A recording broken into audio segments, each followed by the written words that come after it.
Yon, mapagpalang araw po sa atin lahat. At dahil nag-request si Mrs. ng beef caldereta, lulutuin natin yan. Siyempre, sasama ko kayo sa aking trabaho.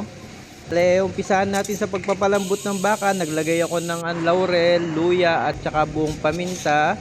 Tapos gagamit din po tayo ng patatas, carrots at saka bell pepper. Tapos prinito natin para matagal daw masira, sabi ng mga matatanda. Ayan, ba't dumilap? After ng ginawang kalokohan, syempre magigisa na tayo ng sibuyas at bawang.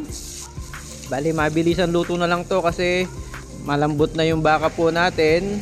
Ayan, kung nag-caramelize na yung sibuyas, ilalagay na natin yung pinalambot natin, kalahating kilong baka. Yun, tapos maglalagay tayo ng tomato paste. Yan, pampaganda ng kulay. At naglagay din tayo ng beef cubes para mamaya. Yun, tapos toyo, sugar, pambalance ng lasa. At saka nilagay na natin yung pinirito nating gulay. Tapos nilagay na natin yung tomato sauce natin pala. Tapos kung nakita nyo, naglagay din tayo ng cheese. Yun, sinunod na natin yung liver spread.